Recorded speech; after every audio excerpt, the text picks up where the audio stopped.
അപ്പോൾ hi friends, techno ഗൈഡിൻ്റെ പുതിയൊരു വീഡിയോയിലേക്ക് ഏവർക്കും സ്വാഗതം. ഞാൻ Prajwal, bachelor of science in chemistry. Okay, നമ്മൾ ഇന്നിവിടെ പഠിക്കാൻ പോകുന്നത് 10ാം ക്ലാസ്സിൻ്റെ രണ്ടാമത്തെ ചാപ്റ്ററായ റിയാക്ഷൻസ് ഓഫ് ഓർഗാനിക് കോമ്പൗണ്ട്സ് അഥവാ ഓർഗാനിക് സംയുക്തങ്ങളുടെ രാസപ്രവർത്തനം എന്നുള്ള ഒരു ചാപ്റ്ററാണ്. ഓക്കെ, 10ാം ക്ലാസ്സിൻ്റെ രണ്ടാമത്തെ ചാപ്റ്റർ. ഇതിൽ ഇൻക്ലൂഡ് ആയിട്ടുള്ള കാര്യങ്ങളാണ് നമ്മളിന്ന് പഠിക്കാൻ പോകുന്നത്. ഓക്കെ, ആദ്യം തന്നെ നമുക്ക് നോക്കാം. ഓക്കെ, ആദ്യം സബ്സ്റ്റിറ്റ്യൂഷൻ റിയാക്ഷൻ. ഓക്കെ, ആദ്യം തന്നെ വരുന്നത് സബ്സ്റ്റിറ്റ്യൂഷൻ റിയാക്ഷൻ. എന്താണ് മക്കളെ substitution reaction? Okay, substitution reaction എന്ന് പറയുന്നത് അതായത് ഒരു മോളിക്യൂള് അല്ലെങ്കിൽ ഒരു കൂട്ടം മോളിക്യൂള് മറ്റൊരു മോളിക്യൂളുമായി ഇൻ്റർചേഞ്ച് ചെയ്ത് ആ മോളിക്യൂളിൽ നിന്ന് ഒരു മോളിക്യൂൾ ഇതിലേക്കും ഇതിൽ നിന്ന് ആ ഒരു മോളിക്യൂൾ അതിലേക്കും, അതായത് അപ്പുറത്തുള്ള കോമ്പൗണ്ടിലേക്കും പോകുന്നതാണ് നമ്മൾ സബ്സ്റ്റിറ്റ്യൂഷൻ റിയാക്ഷൻ എന്ന് പറയാം. ഓക്കെ, ഇപ്പോൾ ഇവിടെ നമുക്ക് ഒരു എക്സാമ്പിൾ തന്നിട്ടുണ്ട്. ഓക്കെ, ഇവിടെ നമുക്കൊരു കോമ്പൗണ്ട് എക്സാമ്പിൾ ആയിട്ടുണ്ട്, അതിൻ്റെ റിസൾട്ടും ഇവിടെ നമുക്ക് തന്നിട്ടുണ്ട്. ഓക്കെ, റിസൾട്ടും തന്നിട്ടുണ്ട്. ഓക്കെ, നമുക്കിവിടെ കണ്ടുപിടിക്കേണ്ടത് ഏത് മോളിക്യൂൾ തമ്മിലാണ് അങ്ങോട്ടും ഇങ്ങോട്ടും ഇൻ്റർചേഞ്ച് ചെയ്തിട്ടുള്ളതെന്നാണ്. ഓക്കെ, നമുക്കൊന്ന് നോക്കാം. ഓക്കെ, ഇവിടെ നോക്കുന്ന സമയത്ത് CH3 CH2 CH3 ഓക്കെ, പ്രൊപ്പെയിനാണ്. ഓക്കെ, പ്രൊപ്പെയിനും ക്ലോറിനുമായിട്ടാണ് റിയാക്ട് ചെയ്യുന്നുള്ളത്. പ്രൊഡക്റ്റോ ഓക്കെ, എന്താ പറയുക, ക്ലോറോപ്രൊപ്പെയിനും അല്ലേ, ഇവിടെ ഒരു എന്താ പറയുക CH2Cl ആണ്. ഓക്കെ, CH2Cl ആകുമ്പോൾ അത് ക്ലോറോപ്രൊപ്പെയിൻ. ഓക്കെ, ക്ലോറോപ്രൊപ്പെയിനും പ്ലസ് ഹൈഡ്രോക്ലോറിക് ആസിഡാണ് നമുക്കിവിടെ റിസൾട്ടായിട്ട് കിട്ടിയിരിക്കുന്നത്. ഓക്കെ, അതെങ്ങനെ കിട്ടിയെന്ന് നമുക്ക് നോക്കാം. ഓക്കെ, ഇവിടെ നോക്കുക മക്കളെ, ഇവിടെ നോക്കുന്ന സമയത്ത് CH3 ആണ്. ഓക്കെ, അവസാനത്തെ കാർബണിൽ 3 ഹൈഡ്രജൻ അറ്റാച്ച് ചെയ്തിട്ടുണ്ട്. ഓക്കെ, ഇവിടെ നോക്കുന്ന സമയത്ത് അവസാനത്തെ കാർബണിൽ 2 ഹൈഡ്രജനും ഒരു ക്ലോറിനുമാണ് അറ്റാച്ച് ചെയ്തിരിക്കുന്നത്. അപ്പോൾ തന്നെ നമുക്ക് മനസ്സിലായി ക്ലോറിൻ എവിടെയോ ചേഞ്ച് ചെയ്തിട്ടുണ്ട്. ഓക്കെ, ക്ലോറിന് അവിടെ നിന്നും ഇങ്ങോട്ടേക്ക് ട്രാൻസ്പോർട്ട് ചെയ്ത് വന്നിട്ടുണ്ട്. അതെങ്ങനെ സംഭവിക്കും? ഓക്കെ, അപ്പോൾ നമുക്ക് ഇവിടെ നോക്കാം. ഇവിടെ നമുക്ക് നോക്കുന്ന സമയത്ത് 2 ക്ലോറിൻ ഉണ്ട്. Okay, 2 chlorine. ഇവിടെ നോക്കുന്ന സമയത്തോ 1 ക്ലോറിൻ. അപ്പോൾ നമുക്ക് കറക്റ്റ് മനസ്സിലായി ക്ലോറിൻ എവിടെ നിന്ന് എവിടത്തേക്കാണ് പോയതെന്ന്, എവിടെ നിന്ന് എവിടത്തേക്ക് ചാടി നമുക്ക് മനസ്സിലായി. ഓക്കെ, അതുപോലെ തന്നെ ഇവിടെ മുമ്പ് ഹൈഡ്രജൻ ഉണ്ടായിരുന്നില്ല. ഓക്കെ, ഹൈഡ്രജൻ ഉണ്ടായിരുന്നില്ല. അപ്പോൾ എവിടെ നിന്നാണ് ഹൈഡ്രജൻ വന്നതെന്ന് നമുക്ക് ഇവിടെ റിസൾട്ട് കണ്ടാൽ ഊഹിക്കാം. CH2Cl ആണ്, ഇവിടെ CH3 ആണ്. ഓക്കെ, ഈ CH3ന്ന് ഒരു ഹൈഡ്രജൻ ഇങ്ങോട്ടേക്ക് ചാടി. ഓക്കെ, ക്ലോറിൻ്റെ മണ്ടയ്ക്ക് ചാടി. അതുപോലെ തന്നെ ക്ലോറിന് ഒരു ക്ലോറിൻ, അതായത് ഇവിടെ 2 ക്ലോറിൻ, ഡൈക്ലോറൈഡ് ആണ്. ഓക്കെ, ഈ ഡൈക്ലോറിൻ നിന്നും ഒരു ക്ലോറിൻ ഇങ്ങോട്ടേക്കും ചാടി. ഓക്കെ, Cl ഇങ്ങോട്ടേക്ക് പോയി, H ഇങ്ങോട്ടേക്ക് വന്നു. ഓക്കെ, H1Cl1, അതായത് ഓരോരോ ആറ്റങ്ങൾ തമ്മിൽ അങ്ങോട്ടും ഇങ്ങോട്ടും ഇൻ്റർചേഞ്ച് ചെയ്തു. ഓക്കെ, തൻഫലമായിട്ട് ഇവിടെ ഉള്ളത് Cl2 മാറി Cl ആയി. ഓക്കെ, Cl അതിൻ്റെ കൂടെ ഒരു എച്ചും കൂടി വന്നു. ഓക്കെ, എച്ച് കൂടി വരുമ്പോൾ HCl ആയി. ഓക്കെ, ഇവിടെ CH3 മാത്രമേ ഉണ്ടായിരുന്നുള്ളൂ. ആ CH3യിൽ നിന്ന് ഒരു ഹൈഡ്രജൻ പോയിട്ടാകുമ്പോൾ CH2 ആയി മാറി. CH2ൻ്റെ കൂടെ നമ്മുടെ ഒരു ക്ലോറിൻ വന്ന് അറ്റാച്ച് ചെയ്തു, അത് CH2Cl ആയി മാറി.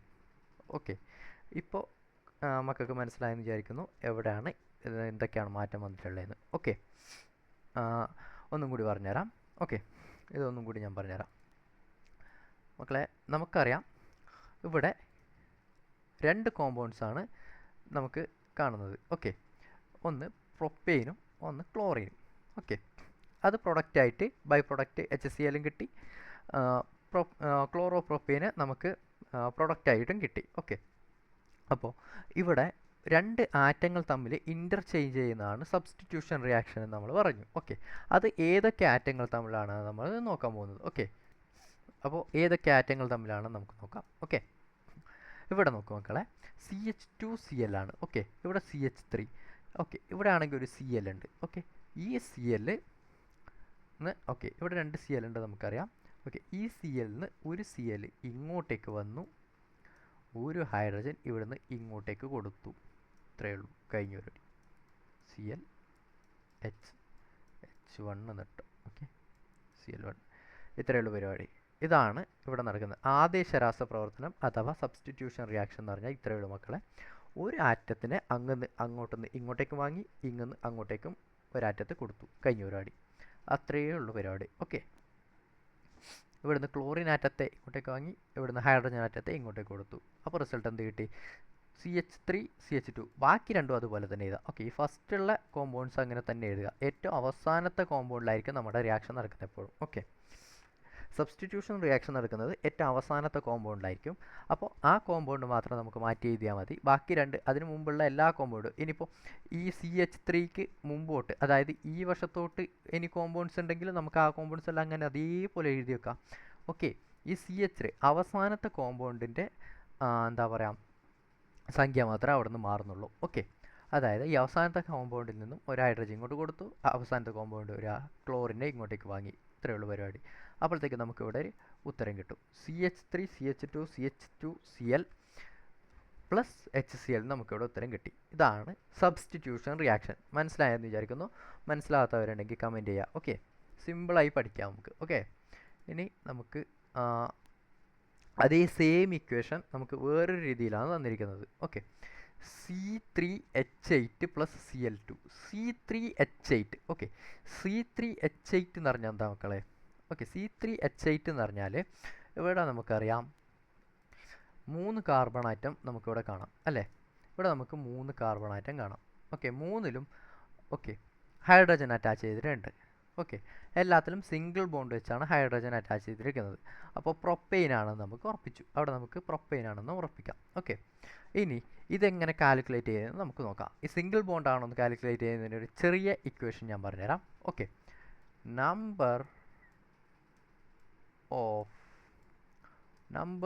Of carbon, okay, carbon into 2 plus 2, അതായത് number of carbon. Okay, number of carbon ഇവിടെ 3 കാർബൺ ഉണ്ട്. Okay, 3 carbon. ഓക്കെ, 3 കാർബൺ ഇവിടെ ഉണ്ട്. ഇനി 3 ഇൻറ്റു 2. ഓക്കെ, 3ഉം 2ഉം എത്രയാണ്? 6. Okay, 3 into 2 6. ഓക്കെ, 6 എടുത്തു. Okay, 6 plus 2 8 hydrogen. ഇങ്ങനെ ഈ ഒരു ഇക്വേഷൻ സാറ്റിസ്ഫൈ ചെയ്തിട്ടാണ് വരുന്നുണ്ടെങ്കിൽ നമുക്ക് സിംഗിൾ ബോണ്ട് ആണെന്ന് അവിടെ ഉറപ്പിക്കാം. ഓക്കെ, ഈ ഒരു ഇക്വേഷൻ നിങ്ങൾ ഓർമ്മിച്ച് വെക്കുക. എവിടെയെങ്കിലും എഴുതി വെച്ചോ ഈ ഒരു equation. Number of carbon into 2 plus 2, അതായത് കാർബണിൻ്റെ എണ്ണത്തിൻ്റെ ഇരട്ടിയോട് 2 കൂട്ടുന്നതാണ് ഹൈഡ്രജൻ്റെ എണ്ണമെങ്കിൽ അത് സിംഗിൾ ബോണ്ട് ആയിരിക്കും. ഓക്കെ, അതൊന്ന് ഓർത്ത് വെക്കണേ. ഓക്കെ, നമുക്ക് നമ്മുടെ ടോപ്പിക്കിലേക്ക് വരാം. ഓക്കെ, ഇപ്പോൾ നമ്മളോട് ഈ ഒരു കോമ്പൗണ്ട് ഇവിടെ തന്നിട്ടുണ്ട്, Cl2 കൂടി. ഓക്കെ, ഇതിൻ്റെ ഒക്കെ വെച്ച് Cl2 ആണ് ഇവിടെ ആഡ് ചെയ്യാൻ പറഞ്ഞിരിക്കുന്നത്. പ്രൊപ്പൈൻ്റെ കൂടെ Cl2 ആഡ് ചെയ്യുന്നത് നമ്മൾ മുമ്പ് കണ്ടു. ഓക്കെ, നേരത്തെ നമ്മൾ കണ്ട അതേ സംഭവം തന്നെയാണെന്ന് നമുക്ക് മനസ്സിലായി.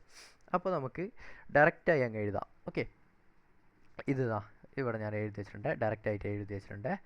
C3H8 plus Cl gives C3H7Cl plus HCl. Okay, ഇവിടെ Cl അല്ല മക്കളെ, ഇവിടെ Cl2 ആണ് കേട്ടോ. Cl2 ആണ്. Okay, Cl2. അപ്പോൾ ഇതിൽ നിന്ന് ഒരു ക്ലോറിൻ ഇങ്ങോട്ടേക്ക് ചാടി, ഇവിടുന്ന് ഒരു ഹൈഡ്രജൻ ഇങ്ങോട്ടേക്ക് ചാടി. ഓക്കെ, 8 ഹൈഡ്രജൻ ഉണ്ട്. 8 ഹൈഡ്രജനിൽ നിന്ന് ഒരു ഹൈഡ്രജൻ ഇങ്ങോട്ട് പോകുമ്പോൾ അത് 7 ഹൈഡ്രജൻ ആവും. ഓക്കെ, അതുപോലെ തന്നെ 2 ക്ലോറിൻ ഉണ്ട്. 2 ക്ലോറിനിൽ നിന്നും ഒരു ക്ലോറിൻ ഇങ്ങോട്ട് പോകുമ്പോൾ അത് 1 ക്ലോറിൻ ആവും. ഓക്കെ, അവിടെ ഒരു ക്ലോറിൻ മാത്രമേ ബാക്കിയുണ്ടാവും. അപ്പോൾ ഈ ഹൈഡ്രജൻ ഇവിടെ വന്ന് അറ്റാച്ച് ചെയ്തു. അപ്പോൾ HCl ഹൈഡ്രോക്ലോറിക് ആസിഡായി മാറി. അതുപോലെ തന്നെ ഇവിടെ എന്താ പറയുക, ഇവിടുന്ന് 8ന്ന് ഒരു ഹൈഡ്രജൻ ഇങ്ങോട്ടേക്ക് പോയി, അത് HCl ആയി. ഓക്കെ, ഇവിടുന്ന് നമ്മുടെ ക്ലോറിൻ ആറ്റം, ഒരു ക്ലോറിൻ ആറ്റം വന്ന് ഇവിടെ അറ്റാച്ച് ചെയ്തു, അത് അവിടെ വന്ന് അറ്റാച്ച് ചെയ്ത് Cl ആയി മാറി. ഓക്കെ, അപ്പോൾ C3H7Cl ആയി ഇവിടെ മാറി. ഓക്കെ, ഇത്രയേ ഉള്ളൂ പരിപാടി.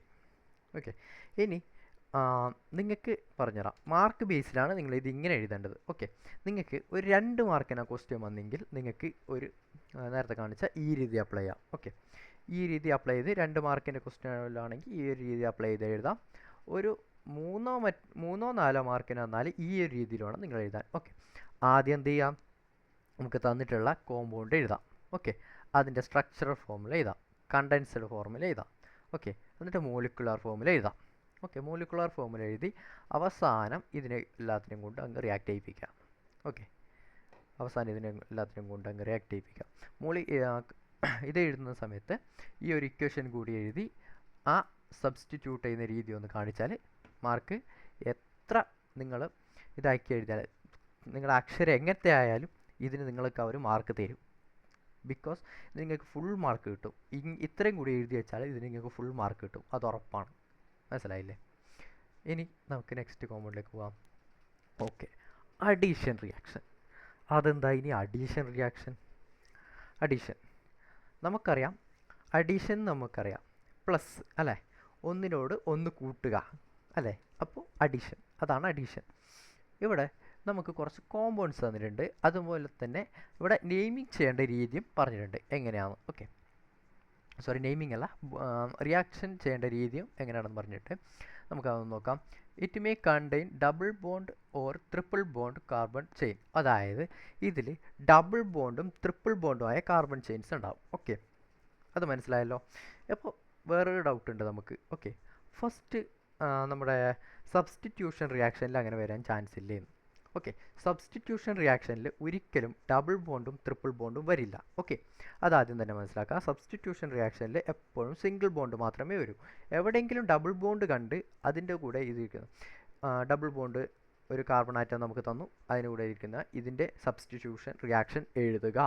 ഓക്കെ, ഇതിൻ്റെ സബ്സ്റ്റിറ്റ്യൂഷൻ റിയാക്ഷൻ എഴുതി പ്രൊഡക്റ്റ് കണ്ടുപിടിക്കാമെന്ന് പറഞ്ഞു തന്നാൽ നമ്മൾ എഴുതുക ഇതിന് പ്രൊഡക്റ്റ് കിട്ടൂല, നമുക്ക് ഡയറക്റ്റ് എഴുതി വെക്കാം. കാരണം എന്നിട്ട് ബിക്കോസ് എഴുതി ഇതും കൂടി എഴുതുക. Substitution reaction does not contain double or triple bond എന്ന് അങ്ങ് ഡയറക്റ്റ് എഴുതി വെച്ചാൽ മാർക്ക് തരും. ഓക്കെ, അതിൽ അവർക്ക് തെറ്റ് കണ്ടുപിടിക്കാൻ പറ്റില്ല. ഓക്കെ, അപ്പോൾ നമുക്ക് അഡീഷൻ റിയാക്ഷൻ പോകാം. അഡീഷൻ റിയാക്ഷൻ്റെ കാര്യം വരുമ്പോൾ അങ്ങനെയല്ല, ഇതിൽ സിംഗിൾ ബോണ്ടല്ല ഡബിൾ ബോണ്ടും ട്രിപ്പിൾ ബോണ്ടാണ് നമുക്ക് തരുന്നത്. ഓക്കെ, ഡബിൾ ബോണ്ടും ട്രിപ്പിൾ ബോണ്ടും തന്നതിനെ നമ്മൾ സിംഗിൾ ബോണ്ടാക്കി മാറ്റുക. ഓക്കെ, സിംഗിൾ ബോണ്ടാക്കി മാറ്റാനാണ് നമ്മൾ ചെയ്യേണ്ടത്. Okay, if it is come with triple bond, then we will convert it first as double bond compound and then single bonded compound. അതായത് triple ബോണ്ടുള്ള ഒരു കോമ്പൗണ്ടാണ് നമുക്ക് തന്നിട്ടുള്ളെങ്കിൽ ആദ്യം നമുക്കതിനെ ഡബിൾ ബോണ്ടിലേക്ക് കൺവേർട്ട് ചെയ്യണം. ഡബിൾ ബോണ്ടിലേക്ക് കൺവേർട്ട് ചെയ്തതിന് ശേഷമാണ് നമ്മളതിനെ സിംഗിൾ ബോണ്ടിലേക്ക് കൺവേർട്ട് ചെയ്യേണ്ടത്. ഓക്കെ, അതുപോലെ തന്നെ if it comes with double bond, then we can directly convert it as a single bonded compound. അതായത് ഒരു കോമ്പൗണ്ട് ഡബിൾ ബോണ്ട് വെച്ചാണ് നമുക്ക് തന്നിട്ടുള്ളെങ്കിൽ നമുക്കതിനെ ഡയറക്റ്റ് ആയിട്ട് സിംഗിൾ ബോണ്ടിലേക്ക് കൺവേർട്ട് ചെയ്യാമെന്നാണ് ഇതിൽ പറയുന്നത്. ഓക്കെ, എക്സാമ്പിൾ ഇവിടെ കൊടുത്തിട്ടുണ്ട്. ഓക്കെ, ഇവിടെ ഒരു ഡബിൾ ബോണ്ട് വെച്ചിട്ടുള്ള എക്സാമ്പിളാണ് കൊടുത്തിട്ടുള്ളത്. ഓക്കെ, നമുക്ക് നോക്കാം. CH2 ഡബിൾ ബോണ്ട് CH2 ഞാൻ പറഞ്ഞു, നമ്മൾ ആദ്യത്തെ ക്ലാസ്സുകളിൽ പഠിച്ചു. ഡബിൾ ബോണ്ട് വരുമ്പോൾ CH3 എന്താ അവിടെ നിന്ന് മാറുന്നതെന്ന്. ഡബിൾ ബോണ്ടും ട്രിപ്പിൾ ബോണ്ടും വരുമ്പോൾ CH3 മാറി, ട്രിപ്പിൾ ബോണ്ട് വരുമ്പോൾ CH മാത്രമാവുന്നതും, അതുപോലെ തന്നെ ഡബിൾ ബോണ്ട് വരുമ്പോൾ CH2 ആവുന്നത് എന്തുകൊണ്ടാണ് നമ്മൾ പഠിച്ചിട്ടുണ്ട്. നമ്മുടെ ആദ്യത്തെ ചാപ്റ്ററിൽ നമ്മളിത് പഠിച്ചിട്ടുണ്ട് ഇതെന്തുകൊണ്ടാണെന്ന്. ഓക്കെ, അപ്പോൾ ആ ഒരു വീഡിയോ കണ്ടതിന് ശേഷം ഇത് കാണുന്നവർക്ക് കറക്റ്റായിട്ട് മനസ്സിലാവും ഇതെന്താണ് സംഭവം എന്ന്. ഓക്കെ, ഇവിടെ നമുക്കറിയാം CH2 അതായത് ഇവിടെ ഡബിൾ ബോണ്ടാണ് ഉള്ളത് പ്ലസ് H2. ഓക്കെ, അതായത് ഇവിടെ ഹൈഡ്രജനെ നമ്മൾ ആഡ് ചെയ്യുകയാണ് ചെയ്യുന്നത്. ഓക്കെ, ഹൈഡ്രജൻ ആഡ് ചെയ്യുമ്പോൾ എന്താ സംഭവിക്കുക മക്കളെ? ഇവിടെ നോക്കുക, CH2 ഓക്കെ, CH2 ആണ്. അപ്പോൾ ഞാൻ ഇതിൽ നിന്ന് ഒരു ഹൈഡ്രജനെ ഈ CH2യിലേക്കും അതുപോലെ തന്നെ ഒരു ഹൈഡ്രജനെ ഈ CH2യിലേക്കും ആഡ് ചെയ്തു. ഓക്കെ, H1 അതുപോലെ തന്നെ ഇവിടെ H1. ഓക്കെ, H1 നമുക്ക് ഹൈഡ്രജൻ ആഡ് ചെയ്തു. അപ്പോൾ ഇവിടെ എന്ത് സംഭവിക്കുമെന്നറിയോ? ഈ ഉള്ള ഡബിൾ ബോണ്ട് ഇവിടുന്ന് ബ്രേക്ക് ആവും. ഓക്കെ, ഈ ഡബിൾ ബോണ്ട് ബ്രേക്ക് ആയിട്ട് ഹൈഡ്രജനെ പോയിട്ട് ഈ ബോണ്ട് പോയി ഹൈഡ്രജനെ പിടിക്കും.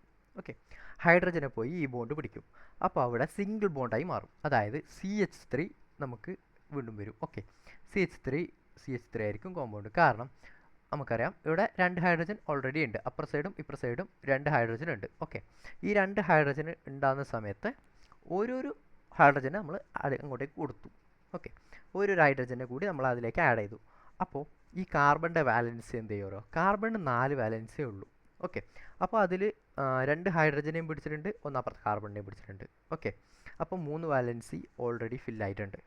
അപ്പോൾ വേറൊരു വാലൻസി വെറുതെ കിടക്കുകയാണ്. ആ വാലൻസി കൊണ്ടാണ് ഡബിൾ ബോണ്ട് സൃഷ്ടിക്കുന്നത് ഈ കാർബൺ. ഓക്കെ, അപ്പോൾ എന്താവെന്ന് പറഞ്ഞാൽ നമ്മളൊരു ഹൈഡ്രജൻ അവിടെ കൊടുത്തു. ഓക്കെ, ഒരു ഹൈഡ്രജൻ അവിടെ കൊടുക്കുന്ന സമയത്ത് നമ്മുടെ വാലൻസി അവിടെ ഫ്രീ ആവും. ഓക്കെ, വാലൻസി ഫ്രീ ആയിട്ട് നമ്മുടെ ഹൈഡ്രജനെ പോയി ഈ ബോണ്ട് പോയി പിടിക്കും. ഓക്കെ, ആ ബോണ്ട് പോയി ഹൈഡ്രജനെ പിടിക്കും. ഹൈഡ്രജനെ പിടിച്ച് അവിടെ അവർ തമ്മിൽ ബോണ്ടാവും. ഓക്കെ, അപ്പോൾ 2+1 3 ആണ് നമുക്കറിയാം. ഓക്കെ, അപ്പോൾ ഒരു കാർബൺ 3 ഹൈഡ്രജനായിട്ട് ബോണ്ട് ചെയ്യും. അതുകൊണ്ടാണ് ഇവിടെ CH3 എന്ന് വരുന്നത്. ഓക്കെ, അതുപോലെ തന്നെ ഇവിടെ വേറൊരു കോമ്പൗണ്ട് നമുക്ക് തന്നിട്ടുണ്ട്, C2H4 ഇതുപോലെ തന്നെ. അത് ഇത് തന്നെയല്ലേ സംഭവം, ഇൻ ഡിഫറെൻറ്റ് ടൈപ്പ് എന്ന് പറഞ്ഞാൽ കൊടുത്തിട്ടുള്ളത്. ഓക്കെ, ഇത് തന്നെയാണ് സംഭവം. C2 അല്ലേ, C2H4. ഓക്കെ, അതിന് നമ്മൾ ഇങ്ങനെ എഴുതി വെച്ചിട്ടുണ്ട്. ഓക്കെ, ഇത് എങ്ങനെ റിയാക്ട് ചെയ്യുന്നതാണ് ഞാനിന്ന് പറയാൻ പോകുന്നത്. ഓക്കെ, ഇവിടെ നോക്കുന്ന സമയത്ത് C2H4ൻ്റെ കൂടെ നമ്മളൊരു ഹൈഡ്രജൻ ആഡ് ചെയ്തു. അതായത് ഇതിൻ്റെ കൂടെ നമ്മൾ ഹൈഡ്രജനെ കൊടുക്കുകയാണ്, പ്ലസ് H2. ഓക്കെ, 2 ഹൈഡ്രജനെ കൊടുക്കുകയാണ്. അപ്പോൾ നമുക്കറിയാം ഇതിൽ നിന്ന് ഒരു ഹൈഡ്രജൻ ഇങ്ങോട്ടേക്കും ഇതിൽ നിന്ന് ഒരു ഹൈഡ്രജൻ ഇങ്ങോട്ടേക്കും പോകും. നമ്മൾ ഓൾറെഡി പഠിച്ചു കഴിഞ്ഞു. മനസ്സിലായില്ലേ? അത് മനസ്സിലായിരുന്നു വിചാരിക്കുന്നു. അപ്പോൾ ഒരു ഹൈഡ്രജൻ അങ്ങോട്ടേക്കും ഒരു ഹൈഡ്രജൻ ഇങ്ങോട്ടേക്കും പോകും. അപ്പോൾ അവിടെയുള്ള വാലൻസി ഫില്ലായി അത് ബോണ്ടാവും. അതായത് ആ ഡബിൾ ബോണ്ട് ബ്രേക്കായി രണ്ട് വശത്തുള്ള കാർബണിൽ നിന്നും ഓരോ ബോണ്ടും ഓരോ ഹൈഡ്രജനെ പോയി പിടിച്ചു വയ്ക്കും. അപ്പോൾ CH3 ആയി മാറും. ഓക്കെ, അതാണ് ഇവിടെ C2H4 + H2. ഓക്കെ, C2H6 ആ കോമ്പൗണ്ട് എങ്ങനെ വരുമെന്ന് അറിയുമോ? C2. ഓക്കെ, ഇതായിരിക്കും ആ കോമ്പൗണ്ടിൻ്റെ സ്ട്രക്ചർ, C2H6. എല്ലാം സിംഗിൾ ബോണ്ടാണ്. ഓക്കെ, ഇതാണ് ആ കോമ്പൗണ്ട് സ്ട്രക്ചർ. നമുക്ക് കാണാം എല്ലാ ദിക്കിലും സിംഗിൾ ബോണ്ടായിട്ട് ചെയ്തിട്ടുള്ളതാണ്. ഓക്കെ, എല്ലാം സിംഗിൾ ബോണ്ടാണ്. അപ്പോൾ ഈ അഡിഷൻ റിയാക്ഷൻ മനസ്സിലായെന്ന് വിചാരിക്കുന്നു. ഓക്കെ, അതായത് ഹൈഡ്രജൻ വെച്ച് ചെയ്യുമ്പോൾ ഹൈഡ്രജനെ പോയി ബൈൻഡ് ചെയ്യുക. ഇവന്മാരുടെ മെയിൻ പണി ഹൈഡ്രജനെ വശീകരിച്ച് ഇവരുടെ അടുത്തേക്ക് എടുത്തു, അത്ര തന്നെ. വേറൊരു കഥയില്ല അതിൽ. ഓരോ ഹൈഡ്രജന്, അതായത് വെറുതെ അവിടെ കിടക്കുന്ന 2 ഹൈഡ്രജൻ ഉണ്ട്. ഓക്കെ, കാർബൺ 2 ഹൈഡ്രജനെ പിടിച്ചു വെച്ചിരിക്കുകയാണ്. ഓക്കെ, അതിൻ്റെ കൂടെ നമ്മൾ വേറെ 2 ഹൈഡ്രജനെ കൂടി കൊണ്ടുവച്ചു. ആ 2 ഹൈഡ്രജനെ ഓരോ കാർബൺ വീതി കുറിച്ച് കൊടുത്ത് അവരെയും കൂടി കാർബണിൻ്റെ കയ്യിൽ ബന്ധനസ്ഥനാക്കി. ഇത്രയേ ഉള്ളൂ കഥ. ഓക്കെ, മനസ്സിലായെന്ന് വിചാരിക്കുന്നു. മനസ്സിലാവാത്തവരുണ്ടെങ്കിൽ ഒന്ന് കമൻറ്റ് ചെയ്യണേ. നമുക്ക് ഒന്നും കൂടി ഡീറ്റെയിൽ ആയിട്ട് പഠിക്കാം കേട്ടോ. ഓക്കെ, മോർ എക്സാമ്പിൾ വെച്ചിട്ട് നമുക്ക് ഡയറക്റ്റായി പഠിക്കാം, മനസ്സിലാവാത്തവരുണ്ടെങ്കിൽ. ഓക്കെ, അപ്പോൾ C2H4 + H2.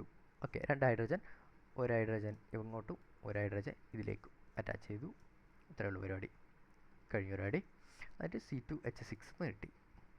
2 കാർബണും 6 ഹൈഡ്രജനും, അതല്ലേ ഇവിടെ 2 കാർബൺ 6 ഹൈഡ്രജൻ, അതല്ലേ ഇവിടെ കാണാം 2 കാർബണും 6 ഹൈഡ്രജനും. ഓക്കെ, അത് ഈ ഒരു രീതിക്ക് നമുക്ക് കിട്ടും. CH3 നമുക്ക് കിട്ടും. ഓക്കെ, നെക്സ്റ്റ് കോമ്പൗണ്ടിലേക്ക് പോകാം. ഓക്കെ, നെക്സ്റ്റ് കോമ്പൗണ്ട് എന്ന് പറയുന്നത് ട്രിപ്പിൾ ബോണ്ടാണ്. Okay, triple bond compounds containing triple bond. അതായത് ട്രിപ്പിൾ ബോണ്ട് വന്നാൽ എന്ത് ചെയ്യും എന്നാണ് ഇവിടെ നോക്കുന്നത്. ഓക്കെ, ട്രിപ്പിൾ ബോണ്ട് വന്നാൽ ഓക്കെ എങ്ങനെയാണ് ഹൈഡ്രജൻ്റെ എണ്ണം ഉണ്ടാവുക എന്ന് നമുക്ക് നോക്കാം. ഓക്കെ, അതായത് ഹൈഡ്രജൻ്റെ എണ്ണം ഉണ്ടാകുന്നത് കാർബൺ ഈക്വൽ ആയിട്ടുണ്ടാവും. ഓക്കെ, ഹൈഡ്രജൻ്റെ എണ്ണവും കാർബണിൻ്റെ എണ്ണവും ഈക്വൽ ആണെങ്കിൽ അത് ട്രിപ്പിൾ ബോണ്ടാണ്, C2H2. ഓക്കെ, ഇത് ഒരു എന്താ പറയുക, കാർബണും ഹൈഡ്രജനും തമ്മിലുള്ള ബോണ്ട് വെച്ച് നോക്കുമ്പോൾ കാർബണിൻ്റെ എണ്ണവും ഹൈഡ്രജൻ്റെ എണ്ണവും ഒരേപോലെ ആയിരിക്കും. ഓക്കെ, ഇതാണ് triple bond. Number of carbon equal to number of hydrogen. Okay, ഇനി നമുക്കിതൊന്ന് ചെയ്തു നോക്കാം. ഓക്കെ, ഇവിടെ നമുക്ക് കാണാം കുറച്ച് കോമ്പൗണ്ട് നമുക്കിവിടെ കാണാം അല്ലേ. ഈ കോമ്പൗണ്ടിൽ ഇതേ കോമ്പൗണ്ടിൻ്റെ സ്ട്രക്ചറൽ ഫോർമുലയാണ് ഇവിടെ താഴെ കൊടുത്തിരിക്കുന്നത്. ഈ കോമ്പൗണ്ടിൻ്റെ സ്ട്രക്ചറൽ ഫോർമുലയാണ്. ഓക്കെ, നമുക്കിതിനെ ഒന്ന് നെയിമിങ് ചെയ്ത് നോക്കാം. സോറി, നെയിമിങ് അല്ല, ഇതിനൊന്ന് അനലൈസ് ചെയ്ത് നോക്കാം. Okay, CH triple bond CH അതെന്താണെന്ന് ആദ്യം തന്നെ പറഞ്ഞിട്ടുണ്ട്, പ്ലസ് H2. ഓക്കെ, ഇവിടെ CHും CHൻ്റെ കൂടെയാണ് നമ്മൾ ഹൈഡ്രജൻ ആഡ് ചെയ്യുന്നത്. അപ്പോൾ ഒരു ഹൈഡ്രജൻ ഇങ്ങോട്ടും പോവും ഒരു ഹൈഡ്രജൻ ഇങ്ങോട്ട് പോകും. നമ്മൾ നേരത്തെ ഡബിൾ ബോണ്ടിൽ പറഞ്ഞ അതേ സംഭവം തന്നെയാണ് മക്കളെ. ഓക്കെ, ഒരു ഹൈഡ്രജൻ ഇങ്ങോട്ടേക്കും ഒരു ഹൈഡ്രജൻ ഇങ്ങോട്ടേക്കും പോകും. അപ്പോൾ അവിടെ H2 അവിടെ തീർന്നു, കാലിയായി. ഓക്കെ, അപ്പോൾ ഓരോ ഹൈഡ്രജനായിട്ട് ഇവിടെ ബന്ധിക്കുന്ന സമയത്ത് നമുക്കറിയാം 1 + 1 2 ആണെന്ന് നമുക്കറിയാം. അപ്പോൾ ഇവിടെ അതുകൊണ്ട് ഇവിടെ അതാണ് കൊടുത്തിരിക്കുന്നത്, H2 ആയി മാറും. ഓക്കെ, രണ്ട് ഭാഗത്തും H2 ആവും. ഓരോ ബോണ്ടും, അതായത് ട്രിപ്പിൾ ബോണ്ട് ബ്രേക്കായി ഡബിൾ ബോണ്ട് ആവും. കാരണം വീണ്ടും ഓരോ ബോണ്ട് ഓരോ ഹൈഡ്രജനെ പോയി പിടിച്ചു.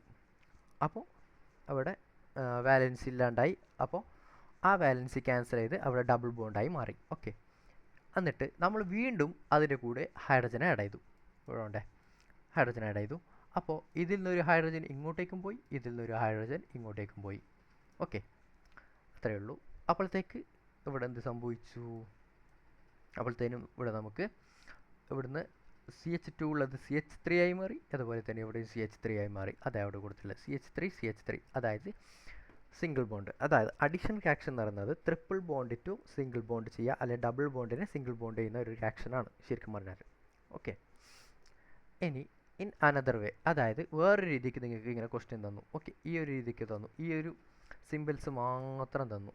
സിമ്പിൾസ് അല്ല, മോളിക്കുലർ ഫോമുല മാത്രമേ നിങ്ങൾക്ക് തന്നിട്ടുള്ളൂ എന്ന് വിചാരിക്കാം. Okay, molecular formula C2H2 + H2. Okay, C2H2 എന്ന് പറഞ്ഞാൽ നമുക്കറിയാം അത് ട്രിപ്പിൾ ബോണ്ട് ആയിരിക്കും. ഓക്കെ, ട്രിപ്പിൾ ബോണ്ടാണ്. ഇവിടെ ഒരു H, ഇവിടെ ഒരു H, അതാണ് ട്രിപ്പിൾ ബോണ്ട്. ഓക്കെ, അപ്പോൾ ട്രിപ്പിൾ ബോണ്ടാണ് നമുക്ക് മനസ്സിലായി, C2H2. അപ്പോൾ ഇവിടെ നമുക്കിനി ചെയ്യാനുള്ളത് ട്രിപ്പിൾ ബോണ്ടിനെ സിംഗിൾ ബോണ്ടാക്കി മാറ്റാമെന്നുള്ളതാണ്. ഓക്കെ, ഇവിടെ നമുക്ക് ഹൈഡ്രജനാണ് ആഡ് ചെയ്യേണ്ടത്. എവിടെ പോയാലും നിങ്ങൾക്ക് ഹൈഡ്രജനെ ആഡ് ചെയ്യാൻ പറ്റൂ കേട്ടോ. നിങ്ങൾക്ക് ക്വസ്റ്റ്യനിൽ ഹൈഡ്രജൻ മാത്രമേ തരൂ. അപ്പോൾ നിങ്ങളിത് പേടിക്കേണ്ട ഒരു കാര്യമില്ല. കാരണം നിങ്ങൾക്ക് അറിയാം ഹൈഡ്രജൻ വന്നാൽ എവിടെയൊക്കെ എങ്ങനെയൊക്കെ ബൈൻഡ് ചെയ്യണമെന്ന് നമുക്ക് ഡയറക്റ്റായിട്ട് അറിയാം. അതുകൊണ്ട് നമ്മളങ്ങനെ പറ്റിക്കാൻ നോക്കണ്ട, സാറേ നമുക്കറിയാം. നമ്മൾ ഡയറക്റ്റായിട്ട് അങ്ങ് ഫില്ല് ചെയ്ത് കൊടുക്കും. Okay, H2. ഓക്കെ, ഈ H2-ൽ നിന്ന് ഒരു ഹൈഡ്രജൻ ഈ H-ആയിട്ട് ബോണ്ട് ചെയ്തു. സോറി, H അല്ല, ഈ കാർബണായിട്ടാണേ. ഓക്കെ, ഈ കാർബണായിട്ട് ബോണ്ട് ചെയ്തു. അതുപോലെ തന്നെ ഒരു ഹൈഡ്രജൻ ഈ കാർബണായിട്ട് ബോണ്ട് ചെയ്തു.